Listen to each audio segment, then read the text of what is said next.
Salam sejahtera kepada Dr. Tan dan rakan-rakan sekalian. Saya Nur Alam binti Hamzah akan membentangkan etika, kerja dan budaya workaholic dalam organisasi Korea. Okey, sekandungan iaitu yang pertama, etika kerja dalam organisasi, pandangan menyeluruh terhadap budaya kerja, jangka waktu bekerja dan juga cuti bekerja, dan masuk kepada budaya workaholic dalam masyarakat Korea. Okey, pengenalan. Amalan usaha keras ataupun workaholic yang diamalkan oleh masyarakat Korea bukan sahaja bermula sejak tempat kerja. Malah usaha keras yang mereka amalkan sepanjang hidup mereka bermula sejak waktu persekolahan.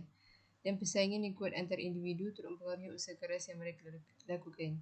Hal ini seterusnya menjadi kebiasaan masyarakat Korea dalam melakukan suatu perkara.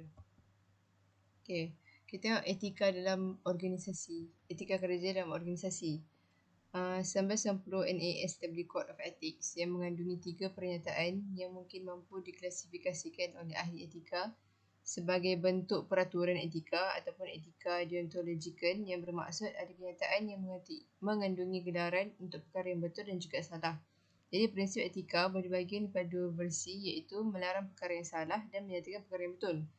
Perintah etika larangan merujuk kepada ketidakmampuan, iaitu disebabkan ianya menyuruh kepada individu untuk tidak melakukan kesilapan atau kesalahan, dan sebaliknya tingkah laku yang lebih tepat disebut berbaik hati kerana mempromosikan tindakan yang boleh dianggap sebagai perkara yang betul. Okey, etika kerja ni menentukan bagaimana seorang pekerja berkelakuan di tempat kerjanya. Ini berkait rapat dengan hubungan pekerja dengan majikan, rakan sekerja atau tetamu korporatnya. Ia memainkan peranan penting dalam organisasi pendidikan. Dalam organisasi pendidikan, perhatian harus diberikan kepada keperluan peningkatan kepuasan pekerja di tempat kerja dan keberkesanan program pendidikan dalam pengajaran dan pembelajaran. Kepuasan kerja merujuk kepada sikap umum seseorang terhadap pekerjaannya. Orang yang mempunyai kepuasan tinggi dalam pekerjaannya akan mempunyai sikap positif terhadap tugas-tugas berikut. So, jadi pandangan menyeluruh terhadap budaya kerja, jangka waktu bekerja dan juga cuti bekerja di Korea. Okey, yang pertama budaya kerja. Pertama sekali, bekerja di Korea ni mungkin menjadi perkara yang amat mencabar bagi orang asing yang tidak sedia dengan menghabiskan waktu dan usaha yang biasa dilakukan oleh orang Korea. Jadi Korea ni mempunyai salah satu minggu kerja dan waktu kerja yang tertinggi, purata waktu kerja tertinggi di dunia. Dan etika kerja yang tegas, kita boleh bayangkan sendiri keadaan yang bakal kita hadapi sekiranya bersedia dengan budaya kerja mereka yang amat tegas dan berbeza. Namun demikian, sekiranya kita mampu memberikan komitmen sepenuhnya, orang sekitar organisasi juga akan berkomitmen kepada kita, iaitu melakukan perkara yang sama ataupun berlakunya timbal balik terhadap kita sendiri. Jadi dalam budaya kerja Korea juga, mereka melakukan membina hubungan peribadi di tempat kerja bagi membina kepercayaan yang pekerja lain, dan itu merupakan perkara yang sangat penting bagi orang Korea dalam dan luar pejabat. Oleh itu, fokus untuk menjaga hubungan peribadi berkekalan adalah bahagian menunjukkan anda meletak komitmen yang tinggi.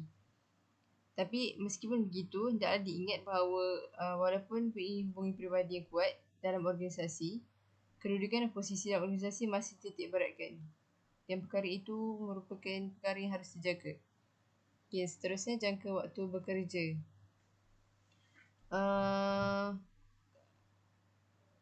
Purata jam kerja tertinggi. Korea ni merupakan negara yang mempunyai purata jam kerja tahunan tertinggi, dan perubahan undang-undang telah menurunkan minggu kerja maksimum hingga 40 jam dan menerapkan sistem minggu kerja 5 hari kecuali sekiranya bekerja syarikat yang lebih kecil. Contohnya 5 pekerja tetap ataupun kurang daripada 5 pekerja. Jadi undang-undang baharu akan dilakukan. Tapi walaupun beberapa kontrak membenarkan penyesuaian kecil dalam beberapa jam, minggu kerja kira-kira dalam tempoh 2 minggu tidak melebihi maksimum 40 jam. Jadi pekerja mungkin tidak diminta bekerja lebih dari 12 jam pada hari tertentu. Tapi sebilangan besar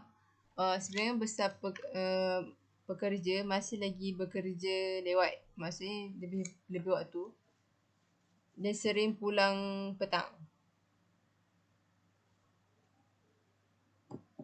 Lepas tu seterusnya cuti bekerja. Cuti bekerja dapat tengok yang Kementerian Tenaga Kerja di Korea telah meletakkan sistem di mana semua pekerja yang tidak melewatkan 1 hari bekerja dalam 1 minggu mendapat 1 cuti berbayar. Pekerja yang tidak ketinggalan sehari bekerja dalam 1 tahun penuh berhak mendapat percutian berbayar 15 hari dan hari tambahan untuk setiap 2 tahun perkhidmatan, iaitu maksimum 25 hari. Jadi selepas tahun pertama bekerja dengan syarikat, setiap 2 tahun berikutnya diterjemahkan menjadi percutian berbayar yang lain. Tidak seperti industri lain yang mana kebanyakan guru dan juga tutor bahasa Inggeris sering menikmati masa percutian berbayar selama 3 hingga 4 bulan. Itu bergantung pada tempat bekerja dan juga kontrak. Jadi cuti orang Korea ni selalu menggunakan kalender solar dan lunar yang menunjukkan cuti tertentu. Selalunya terdapat 16 hari cuti kebangsaan. Okay, kita masuk kepada budaya workaholic masyarakat Korea. Okay, orang dewasa Korea, kita dapat tengok yang orang dewasa Korea Selatan ni dia bekerja pada masa dia berkedudukan masa kedua terpanjang, tetapi memperoleh gaji yang rendah daripada rata-rata berbanding dengan negara lain dalam organisasi kerjasama dan pembangunan ekonomi. Kalau bagi student pula di sekolah menengah, pelajar Korea hanya mendapat tidur rata-rata 5 jam dan 24-7 minit setiap malam menurut tinjauan pada tahun 2014. Dan belia dan dewasa Korea Selatan juga menderita kadar bunuh diri tertinggi di dunia di kalangan negara-negara OECD. Okay, dikatakan Korea ni mempunyai etika kerja yang baik, iaitu pekerja dia suka bekerja keras. Jadi terdapat 6 faktor penentu etika kerja sesebuah negara, iaitu hubungan yang kuat untuk orientasi prestasi, kesan terhadap tenaga kerja dan rasa hormat diberikan di sekolah dan universiti. Orientasi prestasi bermaksud bahawa institusi pendidikan negara ni harus mengajar orientasi prestasi kepada pelajar, sementara rasa hormat bermaksud sistem pendidikan yang harus mengajar. Apa yang didapati oleh kajian ni iaitu etika kerja yang pelajari di sekolah membawa ke tempat kerja dan tenaga kerja. Jadi ketiga-tiga faktor yang awal tadi, penentu etika sesebuah negara, dan 3 faktor penentu yang lain adalah disiplin yang ketat, prestasi akademik dan kemasukan yang kompetitif ke pengajian tinggi. Walaupun begitu, kita dapat lihat bahawa negara Korea ni pekerja dia workaholic. Kebanyakannya keadaan tersebut menyebabkan berlakunya penurunan produktiviti dalam sebuah organisasi. Iaitu antara sebab berlakunya penurunan produktiviti iaitu struktur dan hierarki yang tegar, iaitu hasil sampingan dari struktur korporat yang rigid adalah laporan yang tidak perlu dan berterusan secara pengarakanan, iaitu ataupun sebagai sebagai pegawai atasan. Selain itu, masalah komunikasi antara pekerja. Walaupun mereka mengamalkan budaya minum bersosial dan selepas kerja diorang keluar minum, syarikat Korea ni mengalami kekurangan komunikasi yang berlaku secara langsung, jujur dan berkesan. Di samping itu, penggunaan telefon bimbit dan komunikasi dalam talian yang menampilkan anda tidak bekerja. Maksudnya sekiranya seorang tu menggunakan telefon bimbit atau berkomunikasi melalui telefon di tempat kerja, perkara tersebut menjadikan pekerja itu diklaim sebagai tidak membuat kerja. Jadi mereka terpaksa menghantar mesej melalui internet walaupun orang yang ingin mereka buat itu adalah hadapan mereka atau berdekatan mereka. Okay, di samping itu, pekerja mabuk yang rehat secara berlebihan kerana syarikat Korea mendorong dan membayar pekerja untuk menikmati makan malam di minuman bersama-sama secara berkala dan percaya bahawa perkara itu meningkatkan kesetiaan komunikasi interpersonal antara pekerja.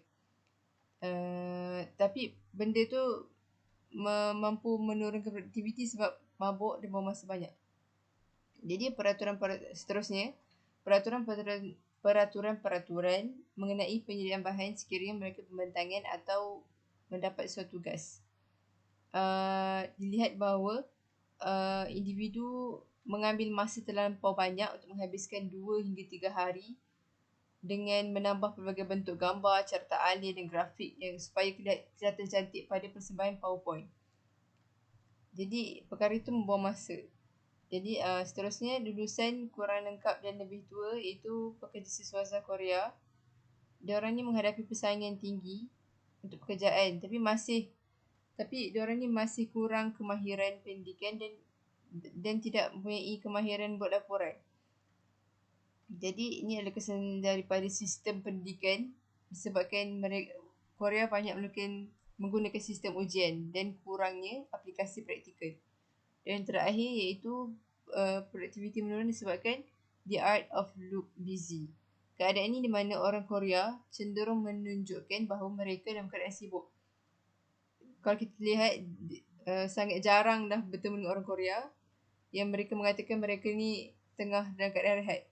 Dan keadaan tersebut menunjukkan bahawa diorang sibuk sebab nak cakap diorang ni sebagai tanda hormat. Okey, daripada kesimpulannya kita dapat tengok bahawa etika kerja yang diamalkan kelihatan tegas bagi sesetengah individu bekerja dalam organisasi Korea. Dan etika kerja yang wujud juga menjadikan pekerja Korea tu workaholic dalam kalangan masyarakat Korea dan menyebabkan individu memaksa diri berusaha lebih keras bagi menjaga masa depan. Namun demikian, sikap workaholic ni mampu juga menjejaskan organisasi disebabkan mampu menurunkan kadar prestasi individu dan menurunkan produktiviti. Jadi kita dapat lihat bahawa workaholic ni ada baiknya dan ada buruknya. Itu sahaja daripada saya. Sekian, terima kasih.